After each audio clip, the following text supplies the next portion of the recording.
welcome to Married with Channels podcast. Yeah, hi. I'm Moose. I'm Jody. We're a married couple. We talk TV shows and movies. With very limited time, so we're going to give it to you good. Like, I hope you got something good for Christmas, everybody. Yeah, we're recording this the day after Christmas, and that'll factor into something we'll be talking about with holiday movies here in a little bit. Absolutely. Let's do it. Yeah. In a little bit. In a little bit. Oh, yeah. Went down that path. Yeah, you did. We'll start with a show that was it just finished on HBO/HBO Max. Welcome to Derry, which is the prequel TV show that preceded the Andy Muschietti It movies from 2017 to 2020, I think. Which was wildly popular. Yeah, the first one was great. Oh my gosh. Second one was like, it's kind of a slog. Yeah. But we're not here to talk about this movie. We're here to talk about the TV show. Yes. It's a slog. Is it? No, I'm just kidding. I like it. At first I didn't really know if I liked it. Okay. It started off a little, the opening scene was pretty good with the kid hitchhiking, trying to get out of Derry. Yeah. And he ends up in a car and hell breaks loose there because, yeah. I didn't like it at first because it just seemed like the effects were kind of cheap. Okay. It seemed very, budget wise. Huh. But then as the show went on, it got better. We got into more character stuff. We got to learn about, towards the end of the season, like how the It entity kind of became Pennywise the clown. Well, and also how it came to being in the first place. Yeah. Like, this is definitely origin story for Sure. Pennywise as we know it to be that popular movie later. But yeah. And I thought the last episode of the season was great. Like, I liked the quest, and I liked, you got a lot of Pennywise over the last 3 episodes, maybe 4. Yeah. And that was good. They kind of carried on a stick the Pennywise through the most of the season, and then he came in the last 4 episodes or so. Sure. But there's some tragedy there. There's some interesting, and it's almost like I mentioned the effects were kind of chintzy, but it's almost like they saved their money on those effects till like the last 2 episodes where they spent a boatload of money on effects. Sure. Because that last, we'll call it final scene, battle scene, whatever. Yeah. That was all like green screen, CGI stuff. Sure. And it looked great. Yeah, I liked it overall. They did a good job of building tension and scary moments. I liked the kids, the casting. There is one scene that makes me cringe. Like, it's so gory and it's just cringe TV. Like, I can't watch. And that was the scene with Marge's eye. Oh, really? I was thinking you were going to say the when what's her name got in the placenta. Pennywise had made her seem like she was in the placenta. Yeah. And that was gross. Mom with the uterus. Yeah, that was gross. But I don't know. Like the one where it just it made my eye hurt. Yeah. Oh no. It's interesting. Yeah. Because I had kind of that reaction with the placenta and, and the dead mom birthing. And... Is it because you witnessed me give birth? No, I didn't actually see when you gave birth. Okay. They had a big old sheet blocking Curtain. My view. Yes. And I'm trying to find his name. You mentioned the kids. Yeah. Shout out to, here he is, Miles Eckhart. Yeah. He played Matty Clement. Miles is a Des Moines native. Yes. So he's in our neck of the woods, and he did a great job on the show. And one thing I did like is they kind of subverted your expectations a little bit. When it started, they kind of had these 2 or 3, 4 kids, and they were kind of grouping up, and your mind is going, okay, these are going to be the new losers. Yeah. They're going to be the heroes of the show. And spoiler alert, within episode 2, I think they're all dead. Yeah. So I thought that was interesting. A good subversion of our expectations. And then, but as the show went on, we kind of had a new group of young kids who were essentially taking on Pennywise. Well, and let's talk about this part too. These kids, the adults, like this world is 1962. And so it's kind of a period piece. It's kind of neat to see, the costumes, the cars, kind of that era. So I think they did a good job with that. I think the cast of kids were so good. They all did so good. They're so believable, They just did a great job acting for kids, They just really did. I think for the most part, yes. Yeah. There was one actor I didn't think did a great job. But they're kids and, they can only get better. Sure. So, but yeah, overall. One of the main kids? Yeah. Oh, okay. Interesting. But yeah. Bill Skarsgård, awesome as always with Pennywise. He's usually just eats that. Like he chews up the scenery, but not in an annoying way. Yeah. It's a believable way. And I like the the origin story of Pennywise, like in the Bob Gray thing, you felt bad for it's almost like you're feeling bad for Pennywise, but he's not Pennywise yet. He's still Bob Gray. Yes. And how he essentially gets consumed by the it. Yes. One thing I didn't like was towards I think it was the last episode, like they brought up this, and I don't know if this is consistent with the canon of the it creature and all that.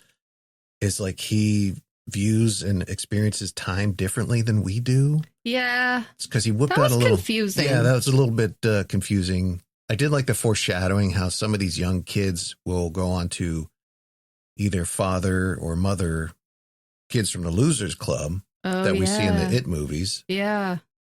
But the whole, like, he whips out the poster of Richie as one of the kids who's going to kill him. And he's talking about how he can go back in time or something. Okay. That was just weird. I don't know if so maybe that's going to come in the next season. They're slated for another season in 2027, I believe. Yeah, and it's going to go back 27 years before this one. Okay. That's my understanding. Okay.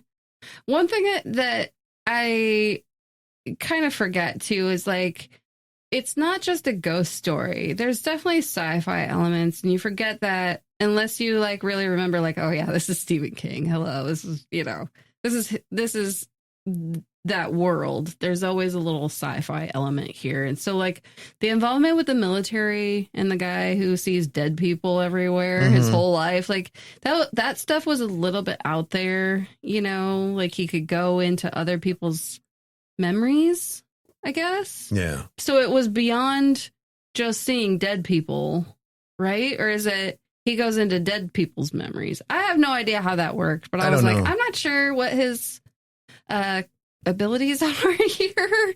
But it was out there for me. That part was. I mean, I think to get a better picture, it might just color in the edges a little bit. Is that character was in The Shining, Dickie. He was the played by Scatman. I forget his last name. He's a kid who's a dude who like befriends the little boy in The Shining. Oh, okay. Because remember at the end of this season, he's like, somebody asked him, like, "What are you up to?" He said, "Well, I got a friend who's got a hotel in England." Oh my gosh, I didn't even put that together. Yeah. Holy cow! Okay. Yeah. No, there's interesting. But it's my understanding that Dickie Halloran, anyway, he can see dead people. Okay. But he got into the mind of Taniel. Yeah. How could he do that? And Pennywise. Oh yeah. And so he can do both. He can guess see dead people and get into the minds of other people. I guess. Okay, that's weird. I don't know. And if you could do that, like, wouldn't you do that for good? I don't know. Well, he did. I mean, for good, quote unquote, with the military when they needed information from Taniel. In the interrogation room. So I don't know. Maybe it's maybe he feels it's intrusive and it's not normal. Well, I think his hesitation was every time he does that, then the dead start speaking to him and the noises get too loud. It opens a door. Then they know he can see them, hear them, and they all come at him. So that makes sense there. Yeah, because that kind of came because he said that when he was feeling pretty crappy and was going to kind of take his life, and the other guy stopped him. But that didn't happen when he was in Taniel's mind, though, right? What? Remember the That the dead interrogation? people came to him? Right. No, but he wasn't in there maybe long enough or loud enough. I don't know. There was some other reason why each time he did it, it maybe opened that door Okay. more, and then the voices come and it's really loud for him. Yeah. So anyway, yeah, I wasn't sure. I was like, what? This guy's got multiple weird sci-fi abilities. What I didn't understand, I mean, I understand now, but I didn't quite get what the military was doing, seeking out Pennywise and the whole. And then it come to find the military was looking to essentially remove these pillars, which are these pieces of the asteroid that he crash landed in. They keep him isolated into just Derry. Mm-hmm. They wanted to remove the pillars so that Pennywise can go wild on the United States, strike fear into everybody, scare everybody into coalescing into one. What? That was the purpose? Yeah, you don't remember the general explaining that little exposition dump there? Yeah, I do. And I don't really remember understand that, but that. I don't understand that motive either. At first, they were they made it sound like they were looking to weaponize Pennywise. That's what I thought too. Against the Soviets. Yeah. But then it was like, no, actually, it's going to be against our own people because again, this is the 60s. There's a lot of change and upheaval. And they want to tamp that down by releasing a scary shape-shifting clown. So people unify. I guess. It. So they're not fighting with each other about civil rights or burning bras or Vietnam. They'll just be way worse carnage. Yeah, I mean. Okay, makes sense to me. Thanks, government. Also, I don't know why that would be an Air Force thing. My experiences in the military that's not really an Air Force thing. No, because they're Air Force. This is on land. Wouldn't that be Army? National Guard? I don't think it'd be any military branch. It'd be more like CIA or some covert special government group. Ops. Yeah, something like that. But so that didn't really make sense to me. Here's a clip from It, Welcome to Derry. This is the last episode. I forget the character's name, but she'd had enough of Pennywise. And right before they go to hunt him down, she expresses as much. So what do? Do we have to follow the trail? We can use the dagger thing to protect ourselves. I mean, we have to try and save our friend. I want to kill that fucking clown. Let's go. Nice. I love it when little kids swear. It just cracks me up. And especially when little kids use them appropriately. Absolutely. Yes, and there's girl. one more clip. This is like towards the end of the very last episode. And it actually brought a tear to my eye. This is at a funeral for one of the kids. And Dickie approaches the father and mother of the kid they're having the funeral for. The hand you feel on your shoulders. Your boy's dead. He always will be.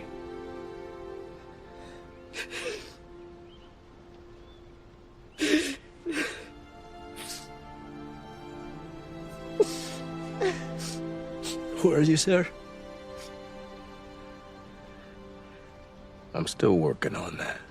Like that scene genuinely brought a little welling up in my eye. It was so well done. Yeah, and those parents could just say like, "Oh, it's just a well-wisher," trying to comfort them, make them feel better. But it was almost like it provided them some relief. Like you can't see their faces in this clip, obviously, but it's almost like they believed him and felt that too in that moment, and their faces kind of, even though they're mourning, they kind of expressed almost that like, yeah, okay, it's gonna be okay. He's here with us. And I think they kind of had some validation with that. Yeah, because they probably felt that hand. Because they showed the kid standing there with his hand on his parents' shoulders. Yeah, and they felt it, and to have somebody come up and say, "You're feeling that now," and I know that, and so I know it's almost like they trust him when he says that. Yeah. So, yeah, I don't know. The show had a couple moments like that, but I don't know. It, Welcome to Derry. It was good. I liked it. Had some moments, but overall. If you're into Stephen King or scary things or weird things, if you like Stranger Things even, you'll probably like this show. It's cool. Okay. Moving on to an old movie that we watched, Cleopatra, 1963. Oh, my goodness. Elizabeth Taylor, Richard Burton. Yes. And I forget the other guy who played Caesar. This is of course about what's supposed to be about Cleopatra, the Queen of Egypt back in the day. It was Rex Harrison. Rex Harrison, thank you. You're welcome. I mean, that's like an A-list right there for the day. Right, for the times. And it's a long movie. Oh my gosh, yes. And I remember watching this when I was younger. Yeah, me and too. I seem to recall having a good experience with it. But when we watched it, yes, it was not good. All 5 hours and 20 minutes of it. Oh my God. Yes. And it felt like 5 hours. Oh God, yeah. We had to do it in small chunks. Yeah, this movie is very much like drags and drags. It's all talking. It's a great movie for a screensaver because it's beautiful. The costumes are meticulous and the backdrops. And can we talk about how much of that they did? There was like a ridiculous amount of costume changes there, like ridiculous amount. And I don't know if that's to show like the excess of a queen on purpose or if that's just somebody showing off. I don't know what that was about, if it was a artistic choice or a diva moment. I don't know, but it was a lot. It was. I'd be curious to see if there's any good behind the scenes documentaries on the making of this movie because it for its day, it was one of the biggest budgeted movies ever made. Yes. And it flopped tremendously. And so I would love to see what went on behind the scenes, especially considering it's a movie titled Cleopatra. Yes. But it spends a lot of time on Mark Antony and Julius Caesar. Yeah, it's not really about her at all. And I was really disappointed by that. Kind of being a strong, independent female, it's like you wanted to see her be powerful and reign like the queen she was. But you just saw her in this movie, half naked, chasing after men. And it wasn't quite the movie I thought it was going to be. I don't know. It wasn't the movie I remembered. Right? And maybe that's just the indication of how, you mature and your tastes change. I don't know. Because back in the day, I could see where a movie with really cool set pieces and, clothing, wardrobe, that's enough. But it's like, now I'm pushing 50. It's like, no, I need more than that. Right? We need a plot here. I still don't know what the hell the movie was about. Well, it was about the kind of the fall of Caesar and Mark Antony and Egypt and the Roman Empire and that sort of delicate relationship kind of back and forth, I think. So let's call it Cleopatra. I guess. I don't know. It's almost like they just, maybe they couldn't secure the rights to the story of Mark Antony or Julius Caesar, and it's just, we'll call it Cleopatra. That'll get people in. We'll talk about Mark Antony and Caesar. I don't know. I would really love to read more true biographies about her as a queen, because I don't think it was a scantily clad woman just chasing her man all over the world. Okay, I just don't think that's who she was. I think I mentioned this. There was a biography about Cleopatra that came out about 8 years ago. Yeah, and it kind of blew the lid off all that. Yes, she was not the svelte eyeliner, tons of jewelry all the time. Even if she was, be that queen, I don't care, but I want to know more about your accomplishments, not you just I need my man. Mark Antony. Yeah. Oh, I'm going to kill myself. Well, first she had Caesar's kid. Yeah. Yeah. So that was her man first. Was that true? Is that true story though? I don't know. I don't even know how factual this movie is. Yeah. I don't know. I don't know. Look, I hadn't seen an Elizabeth Taylor movie in a long time, and I knew this was a big one. Yeah. Credit for her name, and so we chose this one to watch. Why? I don't know.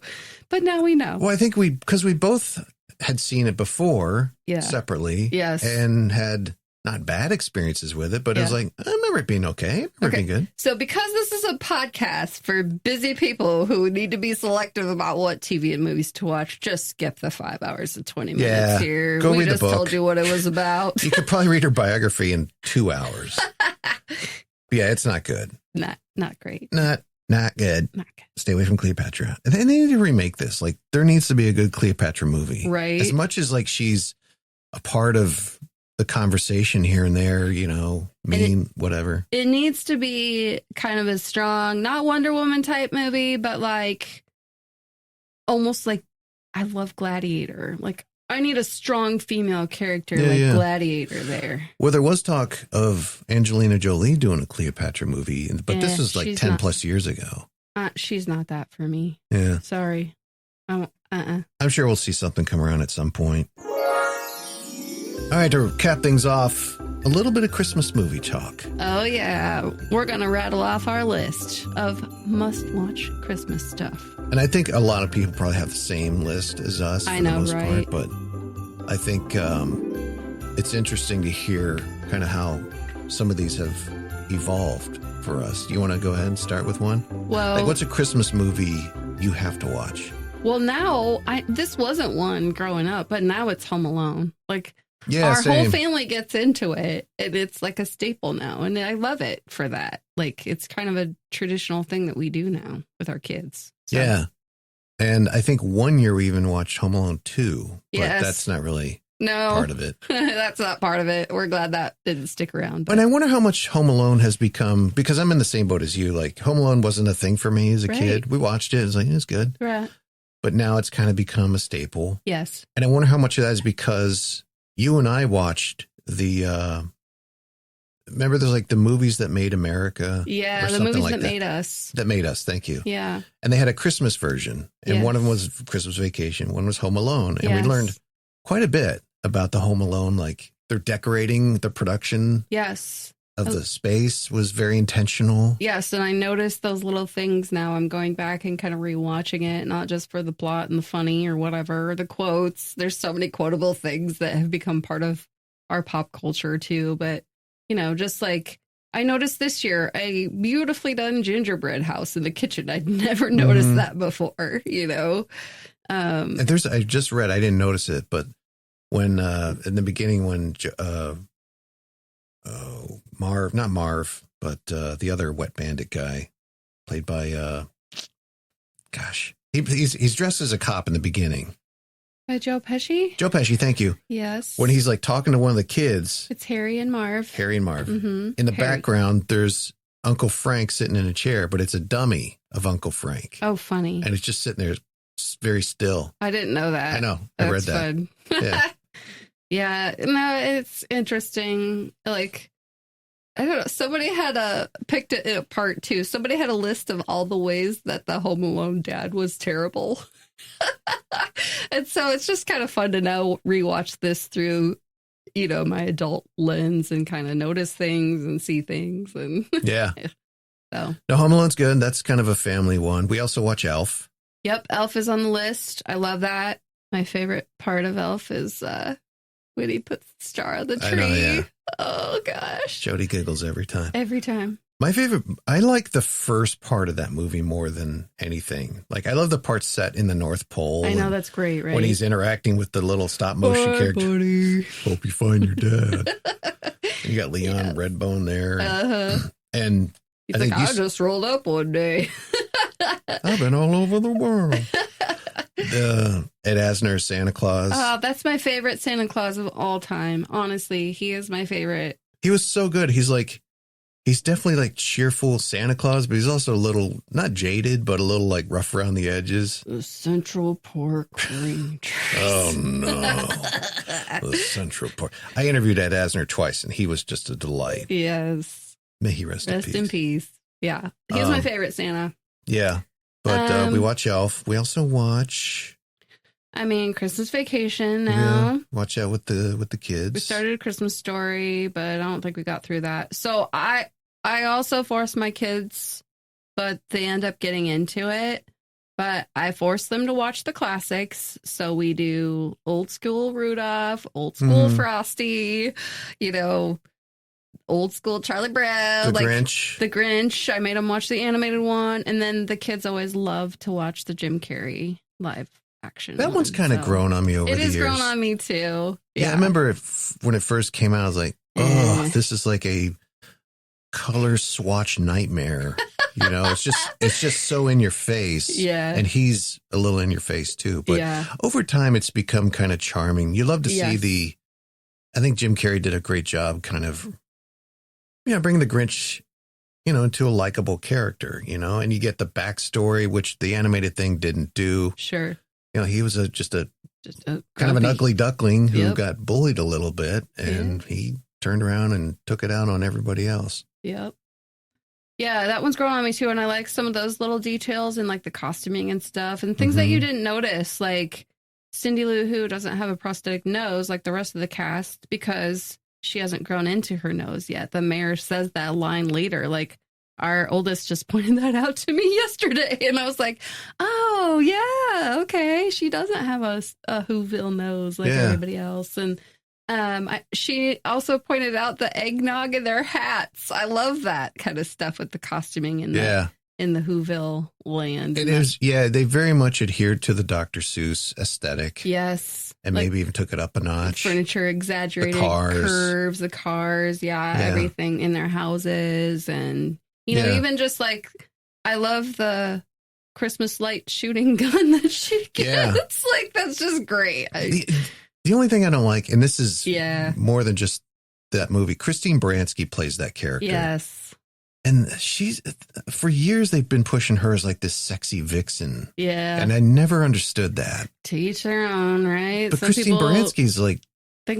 Some people probably think she is. Okay, but it just. I know. It doesn't do it for you. Okay. Yeah. But, you had a pretty good cast and Ron Howard directed it. Yeah. But it's become kind of a go-to anymore. Yeah, and you've been kind of getting into some of the behind-the-scenes stuff here recently. Like, you were reading some facts about Jim Carrey and how this movie almost didn't get made, and I've recently seen some things where some reunions of some of the cast, they've kind of gotten together to kind of celebrate this movie again. So I don't know. It's kind of grown on me too. Yeah. No, they had to, Jim Carrey's having trouble with the makeup and all that. And they brought in a CIA torture expert. Yeah. To teach him how to put up with the trudge of the makeup and the costume. So what else? What were you saying? So you have kind of a list of classics that you watch too. Like, I like Scrooged with Bill Murray. Yeah. I find that's a great take on the Christmas Carol. Yeah. I love the Christmas Carol with the traditional. Alistair Sim. Okay. From 1951, I think that's kind of like the go-to. I couldn't find it, so I watched and you were falling asleep, but the George C. Scott TV movie from 1984, I think it was. Oh, I remember that one. I remember that being better. Yeah. When I watched it now, I was like, it wasn't as good. Yeah. But the Alistair Sim one's good. Yep. But again, I like Scrooged. I like that it's got funny Bill Murray stuff in it. It's got some new stuff to it. Sure. As we talked about, I think yesterday, I don't like at the end they sing "Put a Little Love in Your Heart." Yeah. Why can't you just do a Christmas song? Yeah, that one. Yeah. That one's just okay for me. Yeah. I'll watch it, but I don't know. It's just okay. Christmas Story, I don't need to watch start to finish, but I do like to see some moments from it. Sure. Same. I kind of dropped one this year. We didn't watch Miracle on 34th Street. Usually we kind of do. Yeah. The kids don't get into it, so. Black and white, no. No. Not even a colorized version. We tried that one time, too. Yeah. I think it's just too slow-moving and boring for them, so. I wonder if they'd appreciate that newer remake of it. That has, I don't know. Gosh, I can't think of his name. I can see his face. But we watch It's a Wonderful Life. Yes. That's kind of you and I's thing every Christmas Eve when the kids are off to bed. Yep. Black and white version, not the colorized. Yeah. The traditional. Can't do the colorized crap. I love the opening cards, the art that someone made on the title cards. And I'm just noticing more and more things about that movie as it goes along in my life, too. And things that I love about it. And, just things I notice about it. Like, oh. Can you imagine now if, the druggist Mr. Gower slapped a kid like he did to young George? I know, Jesus. Right? That scene was bothersome. That's a little, yeah. Yeah. How about you? Let's see. I think we covered all my traditional list. I don't think there's any more that I have to watch. Yeah, I don't know. I didn't get into some of the other Christmas movies. I know a lot of families watch Die Hard now. That was like #1 streaming yesterday. It was up there, wasn't it? Yes. That was, I know that Wonderful Life is. Yep. A lot of people watch The Holiday and Love Actually. I don't get into those two, but they were also in like the top 5 like all week. Is The Holiday Jack Black? I don't know. No, that's Are you thinking Shallow Hal? No. Oh, I don't know. Actually, maybe he is. I've never seen that There's movie. some movie, and I think it's Jack look Black, Kate Winslet, Gwyneth Paltrow, Jude Law. Oh, well, you got most of the cast, but maybe Jack Black is in this one. I don't know. But it's like yes, he is. It's something where like Yeah. they switch Yes. love interests or something. They switch houses for the holiday. Like these ladies are going on holiday, and then they find their respective loves, I think. Okay. Again, I have never seen this movie. So Never seen that. Never seen Love Actually. The same. Another one that kind of dropped off for the kids was the Polar Express. Oh yeah. Yeah, we haven't watched that one. I refuse years. to watch that. I know it's the eyes, right? All of it. Yeah. It's all just so weird and creepy. And it's just so it's like it shouldn't be called Polar Express, it should be called Uncanny Valley. Because the whole movie, except for the train stuff, it's just weird and odd and off-putting. Yeah. Okay. Sure. It's just never been my thing. Yep. And I know they have like, not festivals, but like showings at the IMAX of it. And it's a traditional thing for a lot of people. I respect that, but it is just not for me. Yeah. How about, do you love the classics like Rudolph? Like the ones in Frosty? I like Rudolph. Yeah. Frosty's good. Sometimes I pull little bits from those still, like, and then we'll quote them all year. Like, one that came out of Frosty not too long ago was busy, busy, busy, and messy, messy, messy. It's like, funny. You can pull those little tidbits out and say them all year long, you know? I'm glad you brought that up because Christmas Vacation, there's at least 2, maybe 3 things there. Yeah. That I use year round. Yeah. You know, one is like, if I hear somebody say I need to eat, my mind goes to, so I can take my back pill. Yep. And another one is the, hey, where's the da-da-da? I don't know, Margot. I know, right? Every time we walk on ice, I'm like, don't throw me down, Clark. Yeah. It just finds a way into the vernacular, even in like June 12th. I know. Well, we wouldn't be walking on ice on June 12th, but I hear you. Whatever it is. Yes. You know, I don't know, Margot, all that. Yes. And even Elf, you know, like somebody says Santa, you know, your instant reaction is, I know him. I know, right? Yeah. Yes, I did. I did that the other day. I think in Target. Yeah. I think our daughter was embarrassed. It's funny how these movies, they're Christmas movies, and they just, some parts of them stick with you throughout the year. Absolutely. Yeah. Was your girlfriend. Woof. Woof. Yes, there's so many quotes that come from these classic Christmas movies. I mean, even Yukon Cornelius, we quote that all year long. Yeah. And, you know, it finds its way for Christmas all year. So, yeah. I mean, it's interesting. I wonder if there'll be, over the next 5 to 10 years, if there'll be new kind of classics emerging. New Christmas movies? Yeah. I don't know. It's been a while. Like Elf, but Elf didn't catch on.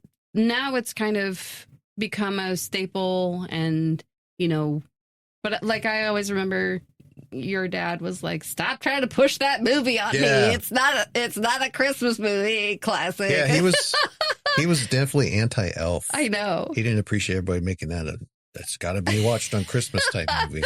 And so I wonder if there will be one of those 10 years from now, or, you know, who knows? Are people making Christmas movies these days? Yeah, there's that something. Aren't Hallmark Channel. No. Oof. Yeah. There's been a couple over the last couple years that I feel like have gotten that kind of, they have that smell of a movie that's going to be kind of a, not treasured Christmas movie, but one people definitely go to Christmas time. And I'm drawing a blank on them. But yeah, I think there are some that are have already kind of come our way, or maybe in the pipeline. You know, we had a debate yesterday in this household with our oldest child about whether, it was a friendly debate about whether some people consider Harry Potter a Christmas movie. Oh yeah. Because it takes place at Christmas time. And I was like, wait, I thought it takes place over the school year. Right? And then they have like a Christmas break and the kids stay at the school.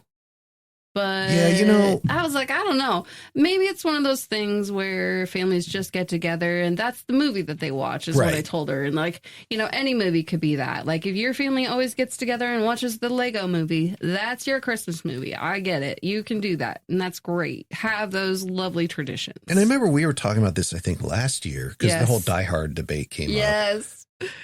And I'm neither it's Christmas or it's not Christmas. Yeah. And I read up some article and somebody interviewed either a psychologist or a film historian. Yes. And they ultimately, the final judgment was like, if it's a movie you like during Christmas, then it's a Christmas movie. Right. If you and your family watch Jaws, December 24th. Every year, then that's a Christmas movie. Sure. It does not matter, so...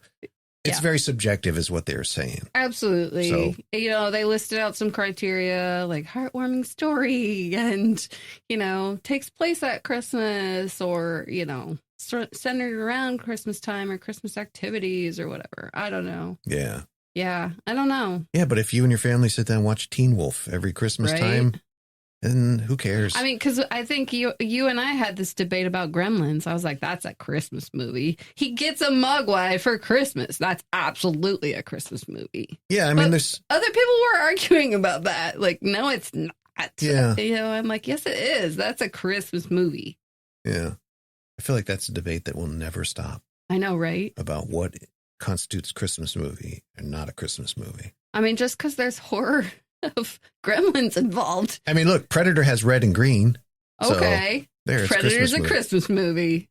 Well, I mean, there's red and green lightsabers. You could say Star Wars is Christmas movie. Right. I mean, where are you going to go here? At least Gremlins takes place at Christmas. Yeah, no. There's tons of Christmas, in the set and stuff. Yeah, I mean, it's kind of like one of those things, like if you have to define it, you can kind of figure it out based on how you feel. About it. Well, I feel pretty strongly that Gremlins is a Christmas movie. Like if there's a lot in Gremlins that, I think it actually takes place during Christmas, like you said. Yeah. There's snow. There's lots of decorations and Christmas trees in it. So you could make the argument, yeah, that's a Christmas movie. Now, if Gremlins took place in July and it was a gift on his birthday. Right. We might not be having the same conversation. No, that's not a Christmas movie. Though. Right. Yeah. Yeah. I don't know. To each their own. What do you think? Yeah. Merry Christmas and a Happy New Year. You old building and loan. Can't go wrong with It's a Wonderful Life, though. Keep the change, you filthy animals. That's going to do it for us on this episode. Make sure you follow us on your podcast, subscribe, all that stuff. Share, tell your friends. Absolutely. Until next time, I'm Moose. I'm Jody. We'll see ya. Bye.